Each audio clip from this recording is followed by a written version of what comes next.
আসসালামু আলাইকুম, welcome back to my channel. যেখান থেকে আমার ভিডিওটি দেখছেন আশা করছি অনেক ভালো আছেন, সুস্থ আছেন। আলহামদুলিল্লাহ আমিও ভালো আছি। শুভ সকাল সবাইকে। অনেক দিন পরে একটা ব্লগ শেয়ার করছি, আশা করছি সকলের ভালো লাগবে। আর প্লিজ একটা লাইক দিয়ে দেখা শুরু করবেন। আমাদের হসপিটালের জার্নিটা শেষ করে বাসায় ফিরেছি মাত্র মেয়েকে নিয়ে। আসলে হঠাৎ করেই সকলে এতটা বেশি অসুস্থ হয়ে পড়েছিলাম যে বলে বোঝাতে পারবো না যে গত 10-12 দিন কীভাবে কেটেছে আমাদের।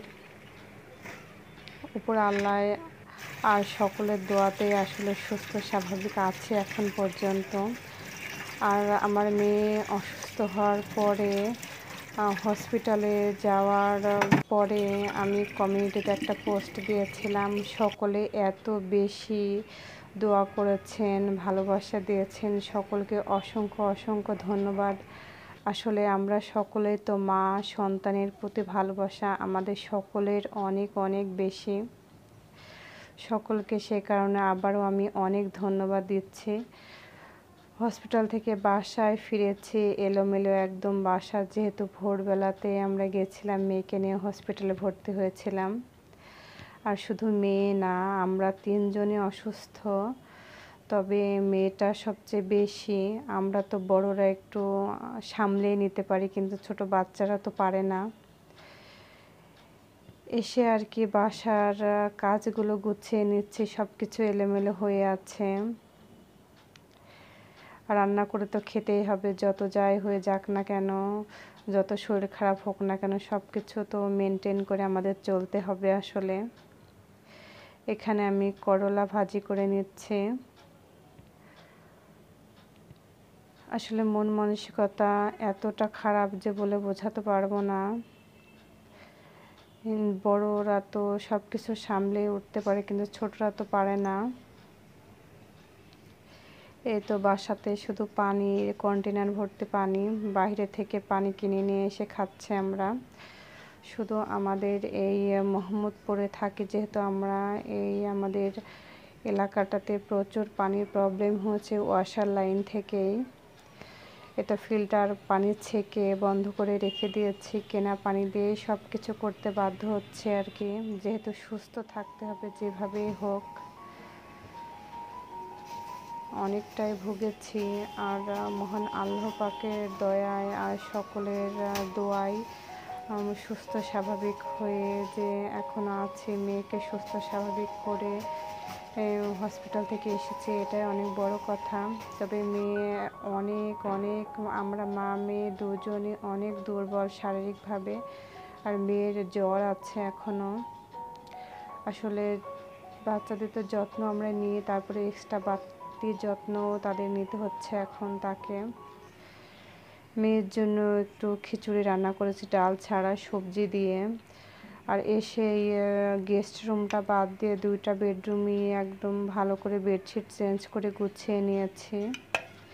যতটুকু আসলে সম্ভব ততটুকুই করছি, যেহেতু শারীরিকভাবে অনেক দুর্বল আমিও। এই তো আমার হাজব্যান্ড ডাব নিয়ে এসছে, যেহেতু অ্যান্টিবায়োটিক চলছে দুজনেরই।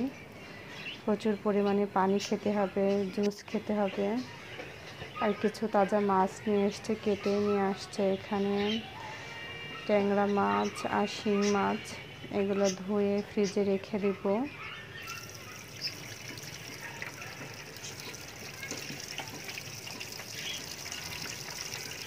এটাই ভাবছি যে দূরে থেকেও কিন্তু কাছে থাকা যায়।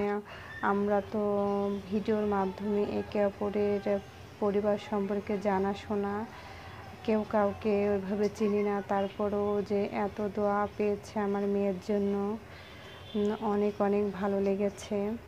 এই ছোলার ডালগুলোতে একটু পোকা লেগে গিয়েছিল, সেগুলো ধুয়ে নিয়েছি আর কি। এখানে আমি একটু বেশি করে মাংস রান্না করে রেখে দিচ্ছি, আসলে বক্সে করে রেখে দেব, 2-3টা বক্সে করে। যখন একদমই ভালো লাগবে না তখন বের করে খাওয়া যাবে আর কি। কিছু কষানো মাংস রেখে দেবো বক্সে করে, আর কিছু আলু দিয়ে রান্না করব।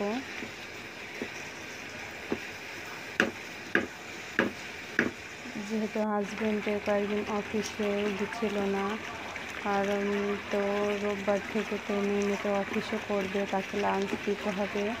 সে কারণে একটু বেশি করে সব কিছু রান্না করে রাখছে যেন তাকে লাঞ্চটা ঠিক মতো দিতে পারি।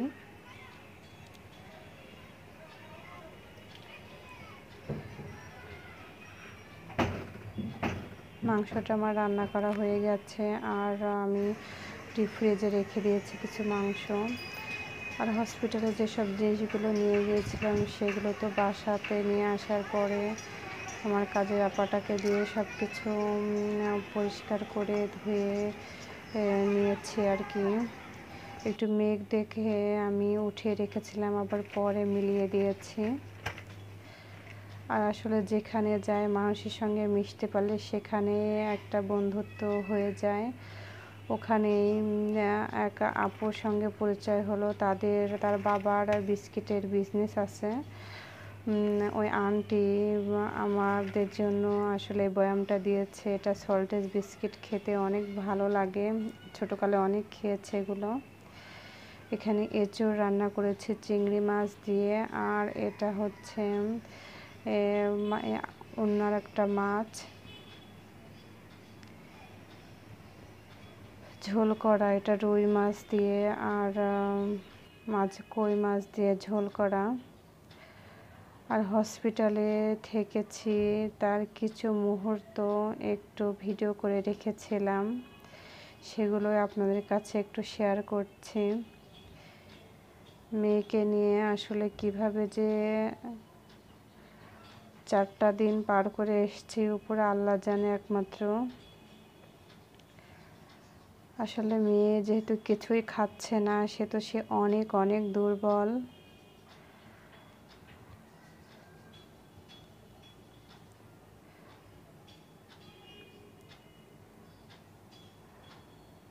যেদিন আমরা রিলিজ হয়ে চলে আসবো সেই দিন আসলে একটু তার মুখে একটু হাসি ফুটেছিল, একটু কথা বলছিল, স্বাভাবিক ছিল সে।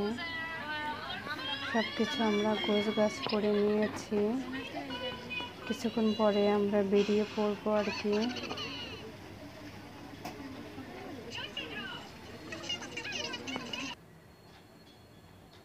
সব কিছু রেডি করে নিয়েছি। আমার ভিডিওর কোথাও যদি কোনো অংশ আপনাদের একটু ভালো লেগে থাকে তাহলে প্লিজ আমার চ্যানেলটিকে সাবস্ক্রাইব করে পাশে থাকা বেল আইকনটি প্রেস করে দিবেন। সকলে ভালো থাকবেন, সুস্থ থাকবেন। আল্লাহ হাফেজ। হসপিটালের জার্নিটা শেষ করে আমরা বাসায় ফিরছি আর কি।